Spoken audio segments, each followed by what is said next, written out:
the 13th of February 2023, the small, vibrant coastal community of Muriwai Beach, northwest of Auckland, New Zealand, was ripped apart by Cyclone Gabrielle. This podcast captures what happened on the night and in the days, months and years that followed. Join me, Mandy Jakich, as I speak to fellow Muriwai locals, volunteers and those involved in the emergency and recovery effort. Hear about their experiences of loss and upheaval, the impact on their lives, and the community-led initiatives that helped Muriwai find a way forward. Welcome to Precipice.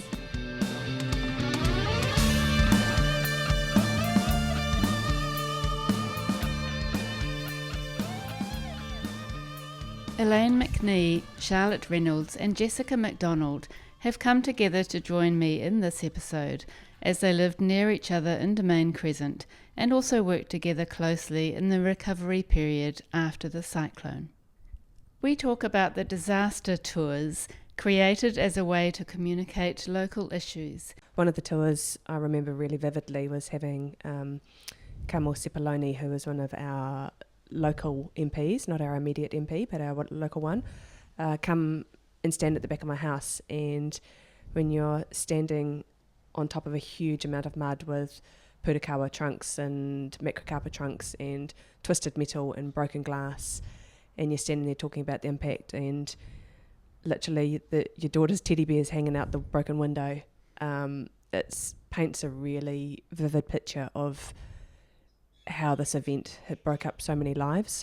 Creating the Restore Muriwai Instagram account as a means of communication to the community and beyond.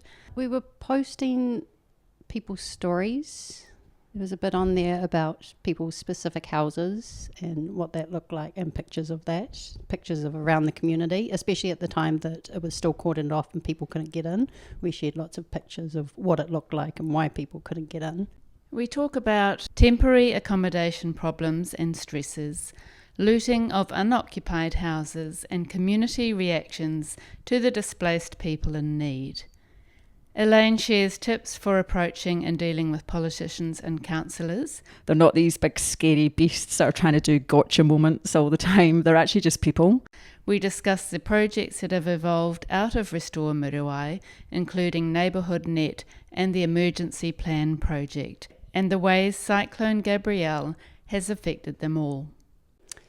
I feel like it's a bit of a wild ride. You kind of feel like it's over and you're done and you process it all, and then something happens which kind of throws you again, or somebody mentions it and you kind of well up and you're like, oh, where did that come from? There's a lot of emotion tied up in the place that I probably haven't dealt with, but it's one of those things, when people talk about resilience and you get through a situation and life carries on, and it does carry on because that's the way that we go. We are now in this new world. Like, we know that we're in this new world of climate change. We've experienced it. We've been harmed by it. Humbled by it. Now we're a voice for it, you know, and people sadly won't understand climate change until it hits you, and they won't care about it until it hits you, and it hit us hard. And as a result, it kind of feels an amazing privilege to actually be a voice for it now and to help other communities, because as we say to people, no one is safe now. No one's house anywhere in New Zealand is safe. So can we start with you, please, Elaine? Kia ora.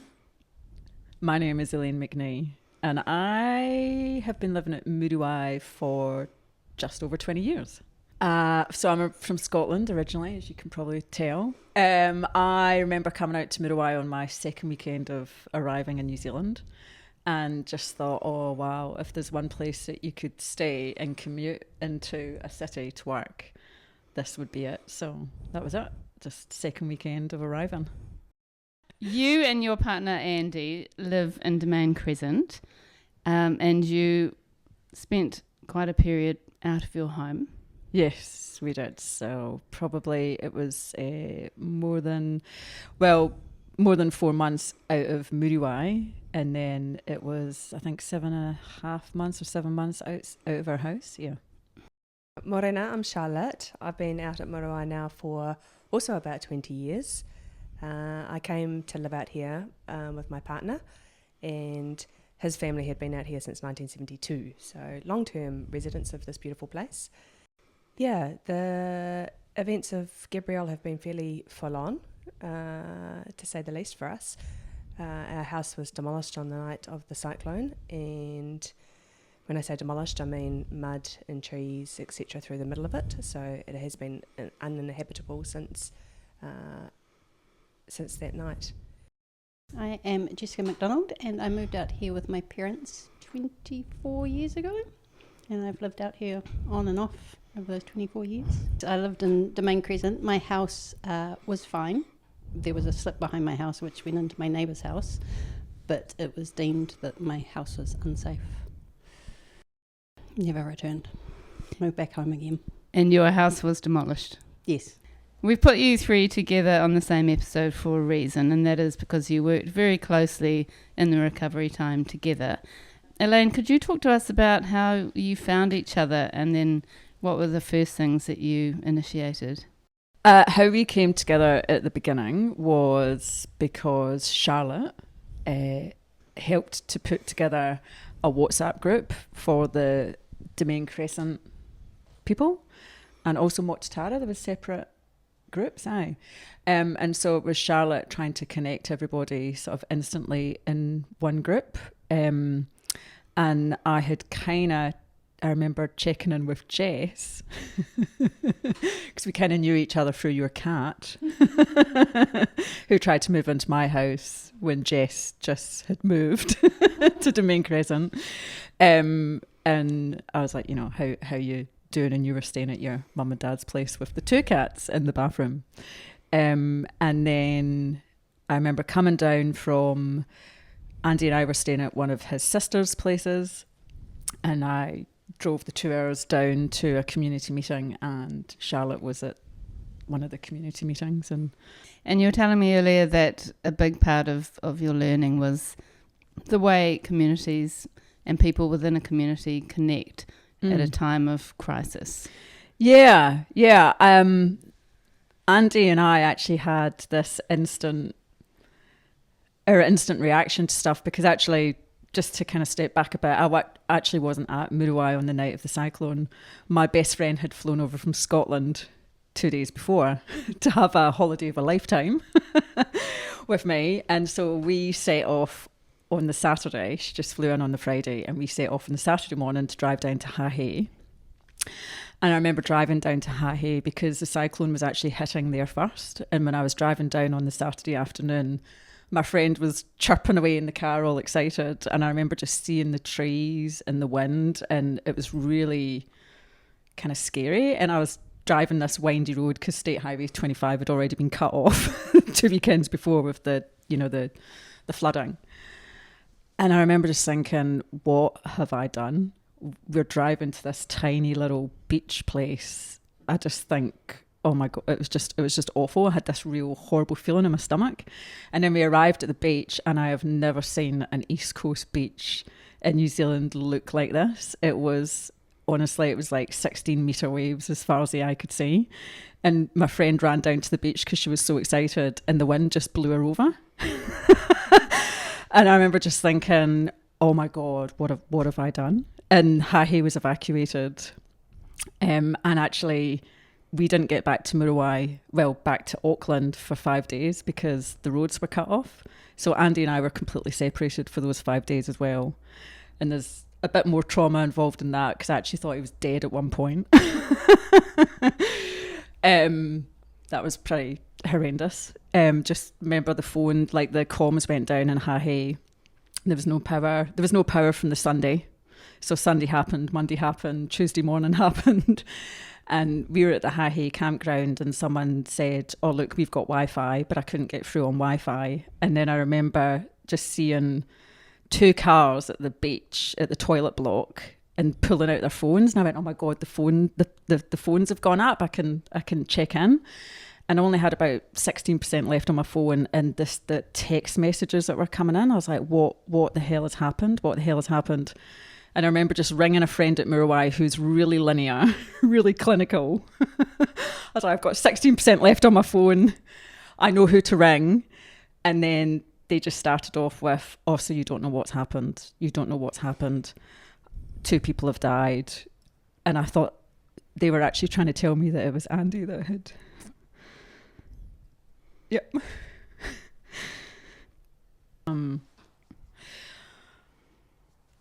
Yeah, so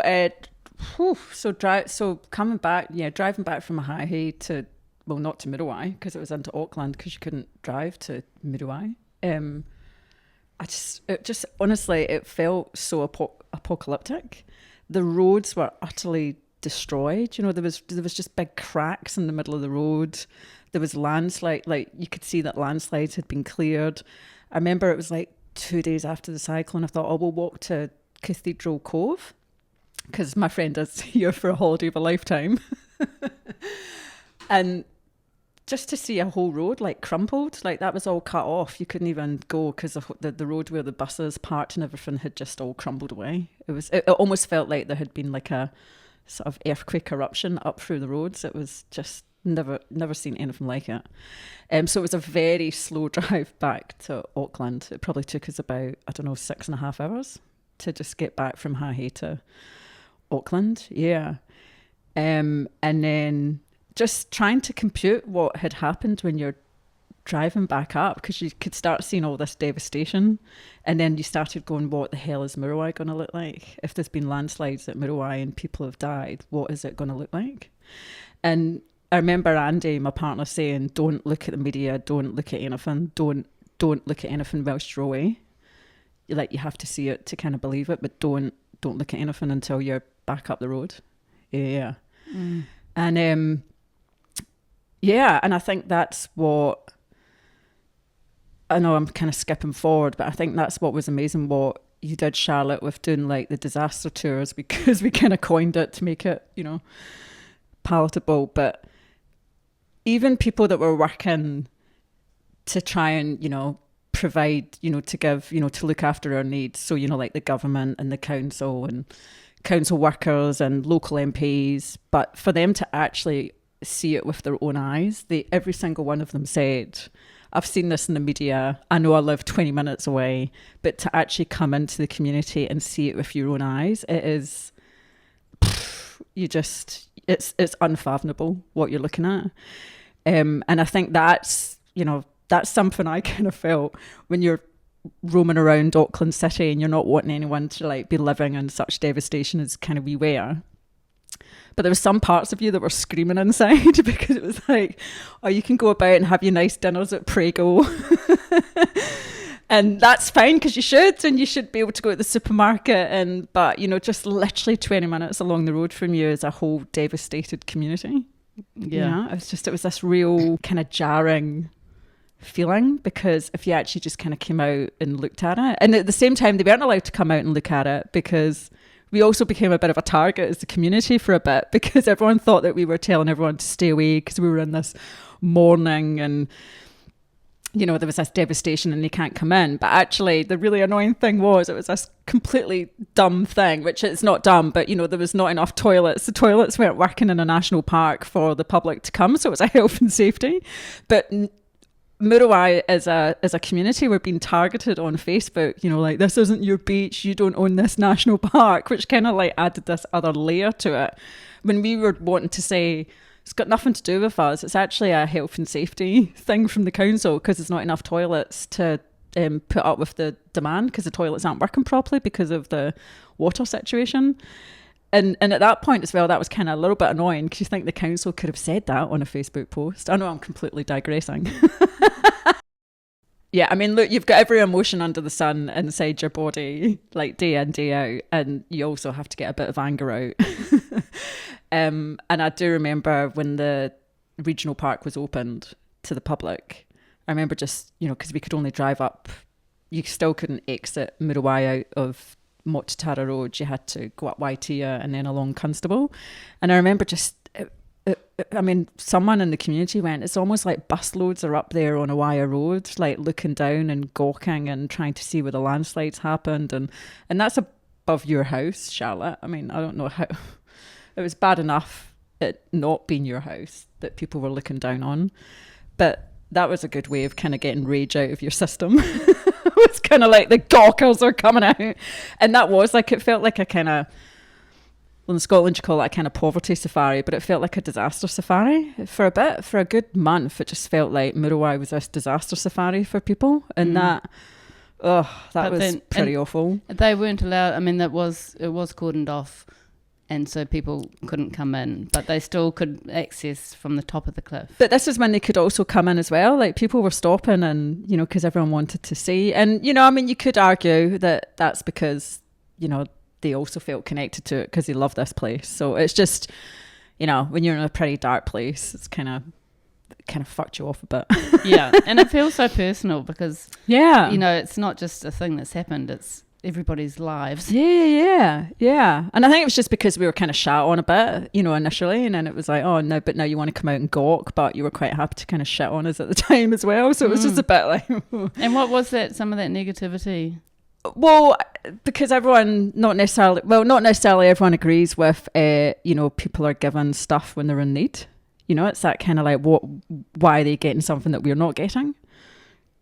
So there was a bit of that, I think, because we were in the news and because as a community, because as we sort of said, it was incredibly unfortunate that so many people were impacted at Muriwai, but when you flipped that, it did give us a larger voice to advocate for our community and other communities that had been devastated, which is what we did. We all connected.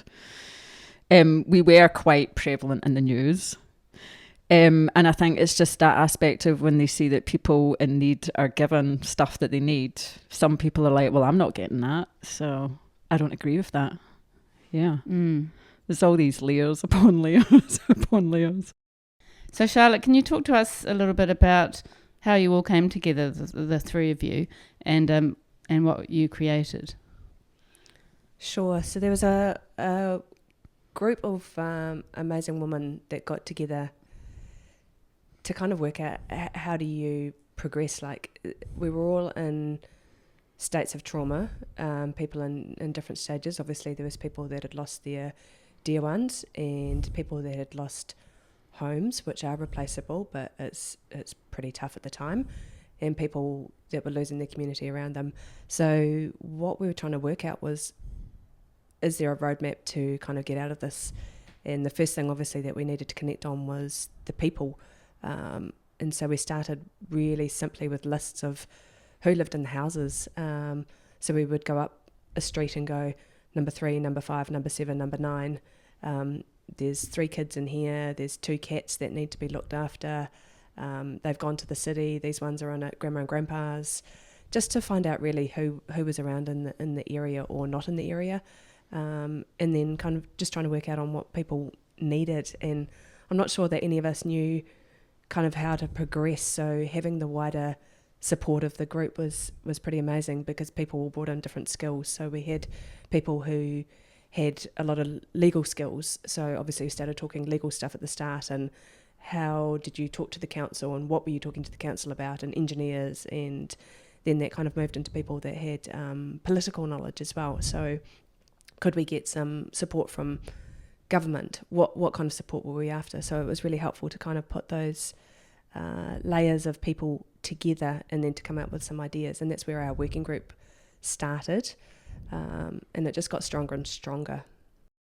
I remember the group that Muriwai had put together said, okay, let's meet on a Tuesday night, and that's when I drove down that time, and that was a tiny group. Like, I think there was about 7 of us sitting at that table, and then it was just, people putting their hands up going, oh, I could do that. I remember you saying, you've worked in a political party, Elaine, you know politics. So yeah, and so that's kind of how the political lobbying started kind of coming into play. And it was just everyone had skills to offer, and that's when Jess kicked in with the social media, because we were trying to work out who could do the social media, and Jess put her hand up. You actually started an Instagram account Yep. for Restore Muriwai. Yes. Can you Yep. talk to us about that? And so the idea of that Instagram account for Restore Muriwai was to get our stories and our voice out to a wider audience, like not just ourselves, to get them out to the politicians and the government, and just so people knew that we were still going through it. There's still lots of stuff going on, and we weren't back in our houses, and yeah. And what kind of things were you posting? What were you doing to kind of bring the community together, but also to communicate outside the community? What kind of posts?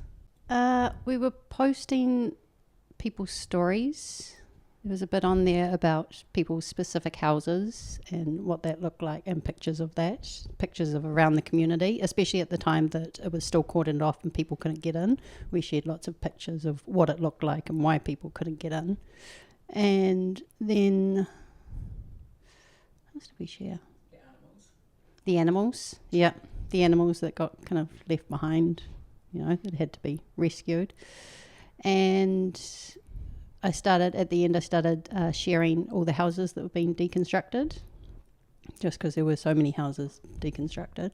And you had quite regular stories happening so that the community at least felt like they were sort of aware of what was going on, and it was almost like you were kind of lobbying to bring people together to sort of fight the big fight. Yeah, and we shared a lot of the ongoing issues of there was a lot of rain afterwards, and there was still lots of flooding, and the land was still moving and stuff, and so we shared a lot of that as well, just to show people that it was still going on. Yeah. And were you really mindful of making sure that you were regularly posting just to sort of keep that continuity? Yes, yeah. I mean, yeah, there was so much to post about. There was just lots of content.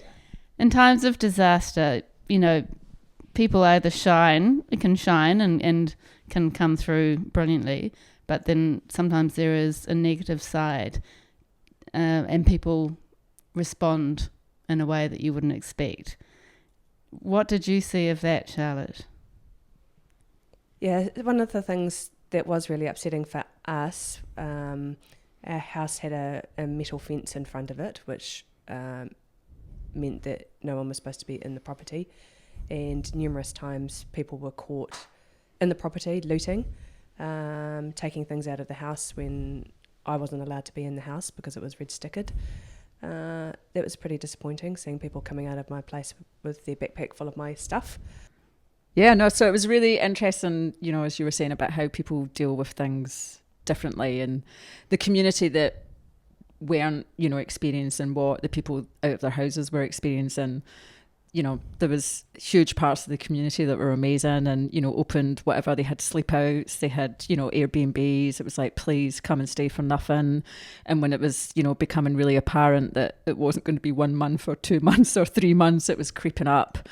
Then it was like, we can give you, really deducted rate kind of thing, like rental rate. And then there was the flip side of that, where some people in the community kind of capitalised on the fact that there wasn't a lot of property, and there was people that had, their kids at the local school needed to stay in the area. And me and my partner were really conscious of that. Like, we didn't put our hand up immediately because, for accommodation, because we knew that there was people with kids at the local school and they should come first rather than uprooting a whole family and a whole education system. And so we kind of, waited in a sort of an imaginary queue in our head until Abe actually was like, Elaine, put your hand up. And so were you, Charlotte. You kept going, there's a sleep out for you and Andy. And we were really grateful for that. But there was also the flip side of some people really capitalising on the housing stock being really low. And so some people were paying through the absolute nose on rental. And at the same time, which is, I was even talking to a colleague at work yesterday, that people didn't realise that we were having to pay our mortgage and rental. That rental accommodation supplement came in, I think it was in June, July, like 5 months after we were all out of our houses, and we were having to pay mortgages and rental.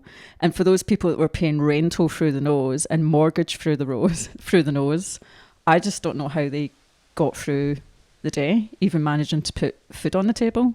I mean, that stress of a mortgage alone. And then as Caroline put it, they offered you a mortgage holiday. It's like the shittest holiday under the sun. because it's not a holiday. It's interest shoved onto your mortgage further down the track. And so people weren't just emotionally crippled, they were actually financially crippled. They were actually, I remember saying to a lot of people in the community, we're on our fucking knees. Can you please help us? There was a lot of people in the communities that have had and it's not a criticism, because a lot of people just thought it's their business, they're all clubbing together, you know, they're all managing together. But there was a lot of feeling from us as well, going like, can you just give us a hand up? We're actually on our knees. And I remember somebody, there was a council meeting coming up, and someone flippantly said to me, oh, whilst you're talking to the council about your houses, do you want to sort of talk to them about the water care issue that we're having? And I was just like, we're just trying to actually advocate to have a roof over our heads. I don't really kind of care about your water situation in your house. But if you want to advocate for that, then there's a community meeting, come down and talk to the council yourself. So it was almost like, you know, some people saw us as this kind of advocacy group for the whole community, when we were actually just advocating to try and get a roof over our heads to live in, because we weren't able to live in our own houses. Because I remember, like, when my mum died in Scotland, and it was the kind of first parent of my friends to die. And I remember sort of flying back, and like no one went near me and my brother for the whole week. They just kept going, oh, I hope you're eating, I hope you're... And it was just like... No, we're not. Like, we're not. We don't even know how to go to the supermarket. We don't even know how to put like a spoon in our mouth, you know. And I remember straight after the funeral, I had a couple of whiskies, probably had some whiskies beforehand, to be honest. And I just remember going, right, listen up, everybody. Here's grief 101 when someone dies. Like, this is what you should do. And they were like, oh, okay. And it was only because they just didn't know, they hadn't experienced it. And I remember feeling like that when we kind of were all on our knees. There was just... After the cyclone, yeah. You know, it was the people that were, you know, in the same boat, so to speak. You know, the people that had nothing, that were giving you everything. You'd pop into each other's houses. There was always a cup of tea. I remember I got locked out. And Charlotte was like, just the door's open, come to mine, bring your computer, sit down. I'm going to head out. You know, like, people gave you a jumper when you didn't have a jumper. And, you know, gave you a cup of tea. But then there was a whole part of the community that kind of like gave you nothing. You'd pop round to people's houses and it wouldn't even be like, how are you? I remember feeling like that was just so hurtful. And I understand that they probably didn't know what to say. But you just have to say something, and you can just ask somebody how they're doing. Actually, as Charlotte said, we've been told not to ask people like, how are they? It's like, how are you right now? How's your morning been? Like, chunk it down into something tiny. Don't go, how are you? Big, wide, philosophical question. But just, how's your morning been? You know, how's your night been? Or, you know, how you kind of feeling today? And there was a lot of that not happening. And that did feel really hurtful. Do you think there was a big divide between the people who lost everything and then the people who were okay? I think there was. I think there was a conscious decision from some people that they felt really guilty that they were back in their houses. There was some of that conversation happening. And I didn't understand that. I mean, here's me not experiencing that. And then I understood that when I was one of the incredibly lucky ones to move back into my house, when I never ever thought in a million years that we would. And I remember and I still feel that guilt, you know, especially Jess. And I know Jess always says, don't bring it up. You know, it's not to feel guilty, but Jess lived right across the road from us in the little blue house. And there is not one morning that goes by that I don't look out my bathroom window and see that it's gone, Jess. I make sure I do it every morning, because I just want to acknowledge, you know, you just moved in. You'd only been there, what, a year and a half, a year? Yeah. And you did, it was like Andy always commented on all the beautiful things that you were doing to that house. He was just like, Jess has got such an amazing eye. You know, like how you just, you know, you did your little decking and your planting and, you know, it was just it was this little blue batch that you just made so special. Do you have in regards to, you know, how to treat people who have lost everything? it's really hard. It's really hard. Like, what do you say? But just try and say something. Just try and say something, even if it's really awkward, or if you say, I know I'm going to put my foot in it here, but I just want to really say, I'm so, like, I see you. Like, I've got no idea what you're feeling, but I know that you're going to be feeling so much. Yeah. Can you talk to us a little bit, Charlotte, about some of the other things that you did as a group to get stuff done in the community? One of the really effective things we had going was what we termed the disaster tours, and that's obviously some of the black humour coming through that got us through a lot of this event. But we were very fortunate to have a number of political figures come and support us, and one of the tours I remember really vividly was having Carmel Sepuloni, who was one of our local MPs, not our immediate MP, but our local one, come and stand at the back of my house. And when you're standing on top of a huge amount of mud with purakawa trunks and macrocarpa trunks and twisted metal and broken glass, and you're standing there talking about the impact, and literally your daughter's teddy bear's hanging out the broken window, it paints a really vivid picture of how this event had broke up so many lives, and having the support of someone like Carmel really helped form some policy that hopefully going forward makes some changes. There's elements that you can control to a degree, and there's other elements that you can't. So just kind of connecting, and you might not get to the right person. So for example, with the politicians, we didn't necessarily start. We started with our local MP, Chris Penk, who was in opposition at the time. He was national, well, still is national. And obviously you can only do so much as an oppositional MP. And so that's not necessarily the right route to go down, because they're out, they're in Parliament, but they're out of power, so to speak. And so you come across, just kind of keep asking questions. Who else can you speak to? You might come across a few duds. Like we connected with West Auckland is flooding. That was the first connection that we made with another group. And we kind of began to realise that their local MP was quite interesting. She was very, very helpful, but we kind of noticed you kind of pick up cues in a meeting, and because we weren't dealing with quote unquote soggy carpets, we were only dealing with soggy carpets, whilst people in West Auckland were dealing with their whole houses being flooded. It kind of felt like there was a bit of, they don't have their shirt on their back, but you have a nice house at the beach, so you're still a little bit better off than them. And that's because that's a local MP looking after that area and the specific needs in that area. So we kind of started to sort of realise that whilst we can join with all these other groups, they've all got different issues happening, and what we've got as well as different issues. So then you're just trying to kind of connect the issue with kind of right people. And so the first one was kind of Carmel Sepuloni through Deborah Russell, who was Labour. And that was to lobby for the accommodation supplement, because both Deborah and Carmel themselves had suffered issues with their own houses. So that was a kind of easy start, because they've also gone through, disaster. So there's a definite empathy there, and, real lived experience. And you can't beat that when it comes to any politician. And then I had connections with James Shaw, who was our climate change minister, and we reached out to him, and he was incredible, because he sort of said, I'm going to bring up policy people that sit in Wellington behind a desk. It's really important that they come up here and they see what's happened at Muriwai. I've pulled them out of their desks, and I've taken them to the Hawke's Bay and to Gisborne.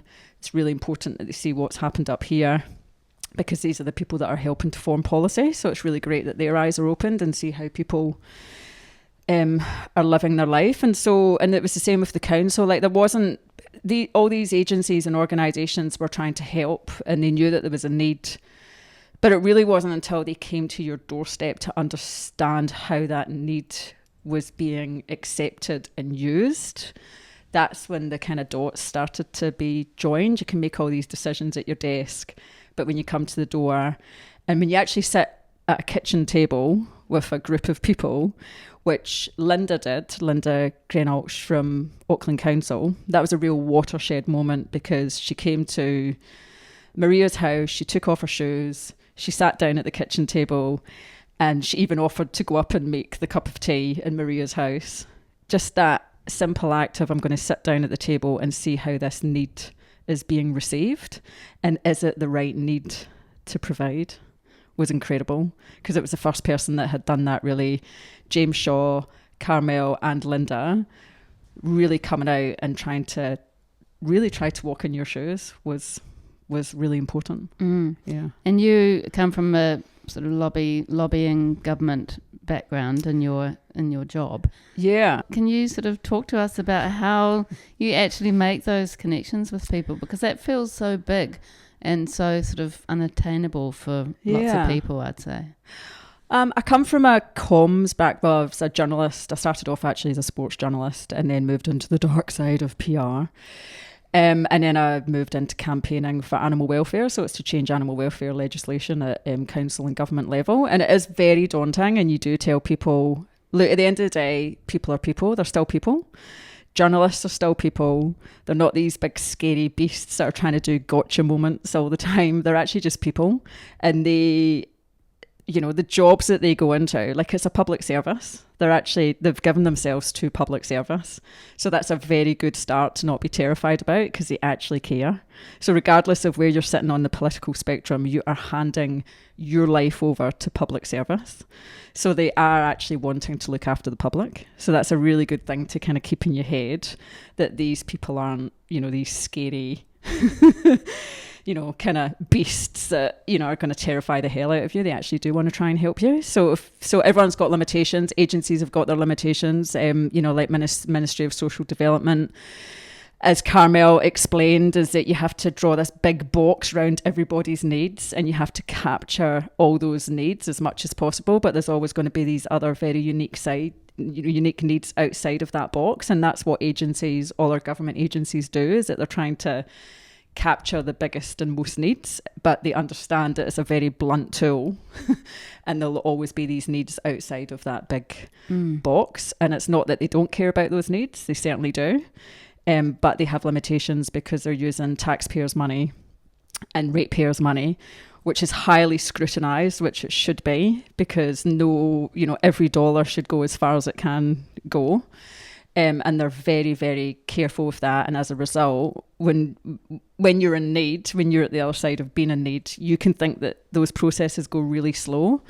But there's checks and balances in place for a really good reason, because they could get pulled over the coals at any point in time going, why did you hand over $3 billion to a beach community of our money, our taxpayers' money? Why did they get, it wasn't $3 billion, by the way. But, those checks and balances are in place. So that was really good. Like I'd kind of taken this job at government, actually at the Department of Internal Affairs, about, it would have been a year before the cyclone. And I just I took the job because I wanted to see how a government department did work after many years of lobbying government departments. And I quickly realised within about 3 months, I started really appreciating what they did and why they did it and how they did it.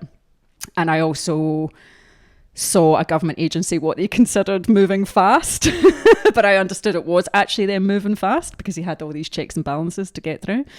So yeah, I think just coming from that place of everyone's got limitations, every agency's got limitations, but where we had a really good conversation with Linda at the council, and she was absolutely on the same page. Any community that goes through this in future, the first conversation you should have with anybody that is part of any of these government organisations or council organisations or charities that want to help you is, you tell me your limitations, I'll tell you my limitations, and then let's meet in the middle and start talking there about what we can start doing for each other. Like, let's just be honest about our limitations. How did you actually identify the people that you needed to speak with? And how did you actually literally reach them? Was it by email or phone? Yeah. So, and that's a great. So, New Zealand is actually New Zealand is an incredible democratic country, and we do have incredible access to our politicians. And lots of people don't realise that, because you just think, oh, that's Parliament, that's got nothing to do with me. But actually, we are the ones that put these elected officials in that building. And a lot of them, of course, don't want you to contact them, but lots of them do, because they are actually there to advocate for you. And so again, that's a really good starting point. And I mean, when I started doing it in my job, I was like utterly terrified. You go, oh my God, I remember like probably spending about 20 minutes one time just staring at the send button going, do I send this email? Do I send this email? Like, oh God, what's going to happen at the other end? And they actually have to respond to you. You know, they do have to respond to you, and they need to hear from you, because that is how policy is changed, is through the people. It's not, you know, like everyone thinks, oh, it's just a political party coming up with policies because that's their brand. They're not. They're trying to answer to needs within the community. That's what they're there for. So, and did you find having a group, a sort of collective voice, helpful? Oh, absolutely. Yeah, because there was so many people in need. Like if you're just one person asking for something, it's like, well, get to the back of the queue. You know, there was such a dire need, you know, within the community, and lots of people had then different needs within that kind of basket of dire needs. And, you know, that's what Maria did really well with her. She came out with, you know, she used great kind of quantitative, always get mixed up between quantitative and qualitative, Maria will tell you.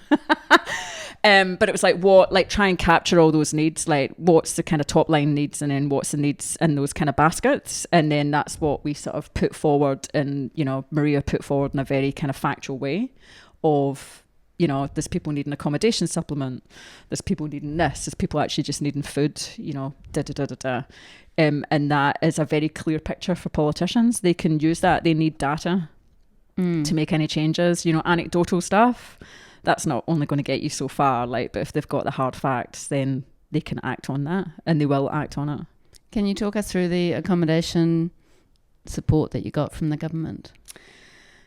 Yeah, so that was again through, so Maria got to, you know, like again, did a survey to ask the community what was, you know, are they paying a mortgage? Is it, I might have the facts wrong, Maria can walk you through it, but like what's the kind of threshold that you're paying?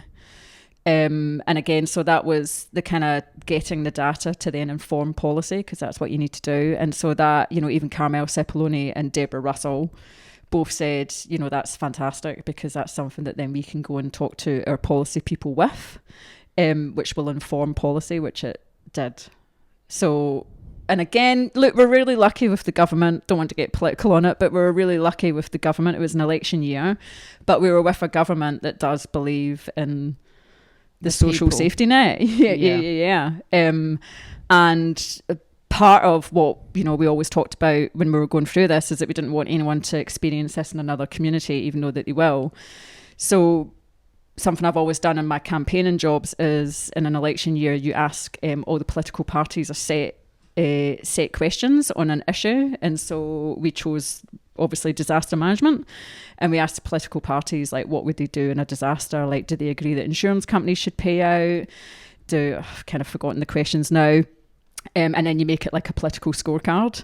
And Labour and the Greens are the only party that believe in a social safety net when it comes to disaster management, and all the rest just believe in managed retreat and help yourself. We spoke about Restore Muriwai earlier, which you were all involved with. Could you talk to us, Jess, about how that has evolved and moving into the sort of projects as part of the recovery, and then talk about Neighbourhood Net for us? Yeah, absolutely. So we started off with Restore Muriwai, and then we kind of moved into the projects. So we had, I think there were 7 projects in total, to kind of build on the connection within the community that had happened over the course of the cyclone. So an example of one of those is Neighbourhood Net. So it became, we became aware that during the cyclone it was really important to be connected with your neighbours, to check in on them, make sure they're all right, and vice versa. And so one of the projects was Neighbourhood Net, and that is about creating connections with your immediate neighbours, so everybody has like a little net within their neighbourhood, so in the next emergency they can be connected quickly, they know where to go, they can check in on elderly or people that are immobile. And it's just kind of building on that connection, not necessarily being connected all the time, because some people don't want to be connected all the time, but just in an emergency, we can kind of mobilise the community quite quickly. Yeah, and that feels like that's a sort of evolution of the spreadsheet work that you did, just after the cyclone, of gathering information. Does the Neighbourhood Net work in sort of small sections around the community, and what is the sort of main way that you expect people to communicate within that? Yeah, so it's we've created WhatsApp groups within the community, and it's kind of 10 houses around you in your immediate area, just so that there's not... It's not meant to be a source of like continuous information. It's just getting emergency information out quickly. I mean, the neighbour nets are welcome to use it however they want, really, but it's just for emergencies and just a small group of people. And you've got nominated or volunteered sort of leaders of each small group, is that right? Yes, yeah. So there's coordinators that manage the whole project, and then each little net has its own coordinator that kind of makes sure everybody's in their net, finds their name, their contact details, maybe if the house is rented out, who it's rented to, if it's an Airbnb, if there's nobody there. And that becomes quite crucial if there's when there's another emergency. If a house is empty, like, it's good for the civil defence, to know that house is empty. They don't need to waste time going in there to find nobody. Yeah. So it's getting that information to them quickly as well. And your communication role has evolved also with Muriwai Community Association. And I did notice that the last storm that was predicted, there was quite a lot of communication within the community through Facebook and other channels from Muriwai Community Association. So could you talk to us a little bit about how that has come about and what you're hoping to achieve? So one of the other projects is the emergency plan project. So there's a couple of locals that have put together an emergency plan booklet that we can share with the community so people know where to go, what to do in an emergency. And part of that is also getting the comms out to people from the higher powers. And so that last cyclone was a good practice run for getting that information out, kind of getting it down the line to the community. And so my role is to get that information from the official people and then share it with the community. And it was a good test run to show that the system actually really works. Yeah, no, it really does. And is Facebook your main means of communication? Yes, for the wider community. And then, so I share the information with the neighbour net coordinators, who then share it with their nets. And then for people that aren't on WhatsApp, it's also on Facebook. So we've kind of covered two mediums, so we can get to the people that don't want to be part of the neighbour net program. I remember saying, like we were talking about this. So you moved to Muriwai for lots of different reasons, but one of the reasons why a lot of people move to Muriwai is because of its incredible beauty, and you're at the coast and you're in this beautiful isolated kind of beach town, so to speak, and so it felt really cruel that we're kind of here because we care about nature, and yet we were the first to be swiped by nature. And as a result, because you always say there's always good things that can kind of come out of a disaster. It might take you a while to kind of discover what those good things are, but because we do care about nature and we were taken out by nature, what Jess was talking about there, being ready for the next disaster. Like, we are now in this new world. Like, we know that we are in this new world of climate change. We've experienced it. We've been harmed by it. Yeah, humbled by it. Yeah, exactly. And now we're a voice for it. And people sadly won't understand climate change until it hits you, and they won't care about it until it hits you, and it hit us hard. And as a result, it kind of feels an amazing privilege to actually be a voice for it now and to help other communities, because as we say to people, no one is safe now. No one's house anywhere in New Zealand is safe. What kind of maybe like West Coast? Well, not West Coast of South Island, not really. I mean, everyone's getting hit. Like poor Hawke's Bay, poor Gisborne. It's just that's it. When it rains, it is an atmospheric river. It's not just heavy rain, it's an atmospheric river. It just seems to be, you know, we're getting these storms, and we are getting these storms more. And so now, we've kind of become a voice of climate change, kind of reluctantly, but also it is a privilege. Yeah, because that's why we came out here, to live here in the first place. Yeah. And Muriwai is doing so many things, you know, in preparation for a potential weather event. You mentioned it may not be happening in other communities because they're not so aware, because they haven't experienced anything. Is there anything that is being done, or can we do anything, do you think, to make sure that all communities are prepared? Yeah, I mean, I think that's what the government, well, some governments and what councils realise is it does need to be community-led, because the community knows what they need in that moment. It's always the same, right? The community knows what they need at the moment. They know that if they've got a community hall with one chair, but they need a community hall with 3 chairs so people can sit there and have a conversation, like, they know that they need those 3 chairs. You know, the council might give you 1 or the government might give you 2, but the community will say we need 3. So what's really good is if everything is community led, it has to be community led to a degree, and then, you know, help on top of that is really great, but it should always come from the community. And so, you know, what Jess was just talking about, just getting ready, because it will hit you. Don't want to sound like a doomsdayer, but it will impact you. And if it doesn't impact you directly, it'll impact a family member or a friend. It's going to impact you. And I think this is the new world that we're moving into, and we kind of got pulled into it kicking and screaming. Yeah, and Muriwai, we're just saying, is a very sort of contained community on the coast. And that almost feels like it could be easier for us to come together when you think of sort of suburbs that kind of blend into other suburbs in Auckland City, for example. Yeah. What plans do they need to make? Well, we know of people that are still struggling in those pockets across Auckland. You know, I mean, we were very aware of when we got our newsletter every week from the council. We can go into that another time, how that was worded. But, you know, it was always the number of houses that then had became red stickered, the amount of houses that then were put into categories. And we were really conscious again of that, like, high density within Muriwai. So many were impacted, but people are still haven't been, I think maybe now they've been bought out, but, you know, people that, like, their whole community wasn't impacted but their house was, like, we've talked about that. We're like, how does, you know, people have said I'd be walking down the street and my neighbour's just going, hi, how are you? And they're just like, oh, I'm red stickered and I'm the only house in the whole suburb that's red stickered. I mean, that brings another level of isolation. Yeah, and the communication from an individual. There was no communication for those people, and they hard. were trying to hook into us, you know, and we did. It was an open door policy. It was like, anyone that wants to join the group joins the group, because you didn't want anyone to feel out in a limb and isolated. So yeah, it would be really difficult. I mean, high density though, I mean, coming from a high density city of Glasgow, I mean, there's huge community in that. I mean, you do actually by default know your neighbour because you can hear them screaming at their kids, or when dinner's on the table, or you can hear them going to the toilet and have a shower.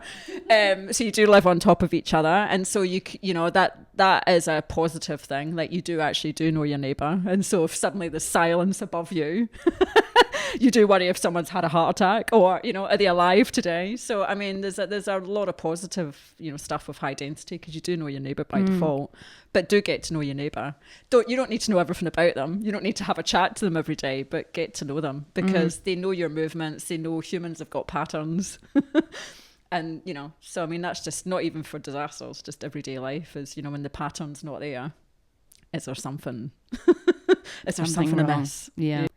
So more than 3 years on, I'd like to ask all of you, how are you going emotionally, and how did you find the impact of the cyclone affected you emotionally?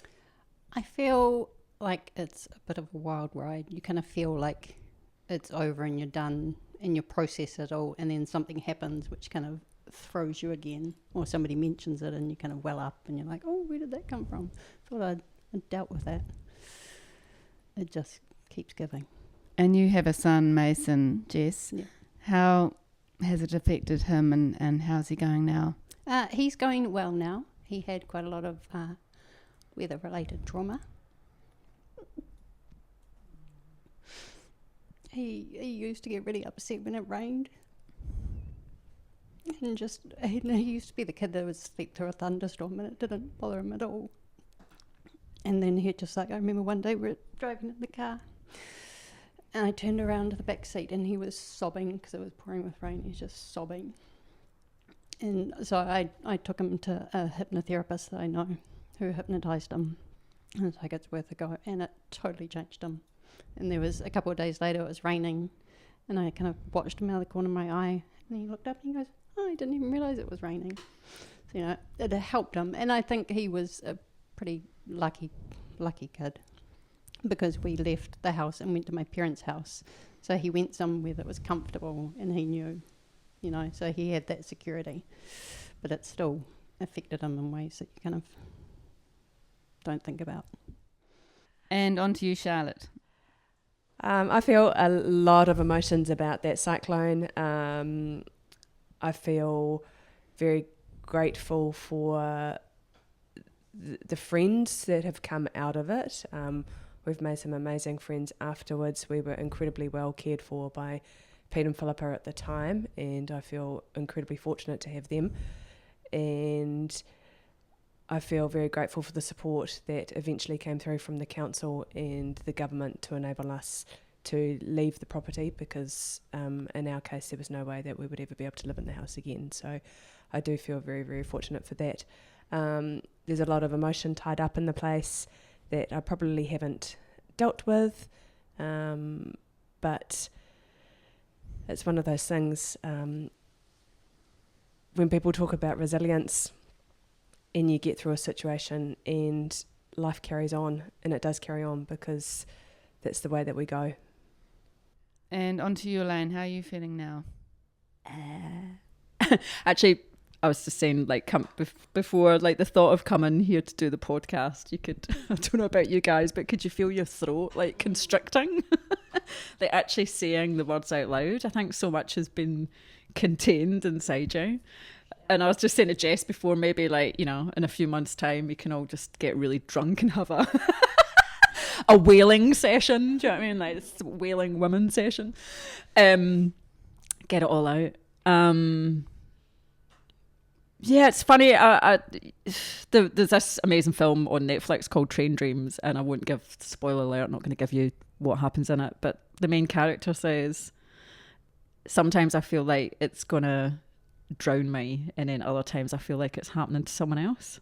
And I think that's because your brain's trying to disassociate, you'll feel it, and then instantly there's days that you're really in it, and then there's, this is the only year that, it's like grief, for this time of year I knew what I was doing on this day, for the last 2 years you've stepped it out. It's King's birthday, that's when we moved into the rental, it was really bad weather, and you step it out because you're trying to process it.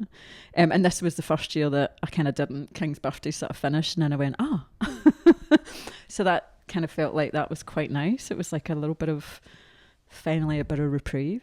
Yeah. And then when you talk to people that haven't experienced it, because I'm just kind of doing this contract at the moment, you see the horror in people's faces.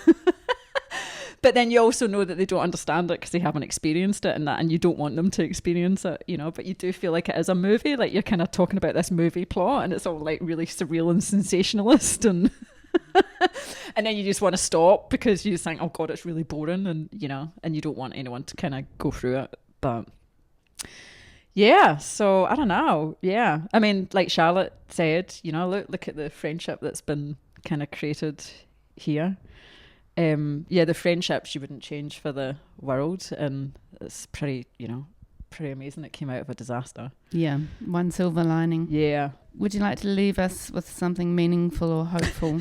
When more storms come and you hear of other communities being hit, you bear witness to it. You don't turn off the radio. We tune in and you hear someone going, oh, we had water rising up to our armpits and we had to get out, and I clung onto a fence, and you listen to every single one of them because you've been in their shoes and you know what it felt like to not be able to put the key in the door and walk through your own door. Everyone else got to do that, at the end of the day when they came home from work, or they woke up in their own bed and they they got to feel that, but they didn't get to feel not being able to put the key in the door and walk through the door. And so when that's happening to communities across New Zealand, like you instantly go into their shoes, and you want to go into their shoes because you want them to know that you're there with them and you're thinking about them. And when they just kind of cover off, I had to cling onto a fence because I was going to drown, and they're saying it really nonchalant in a Kiwi way.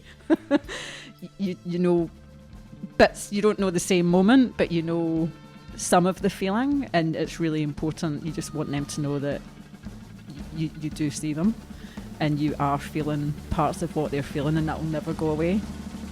Yeah.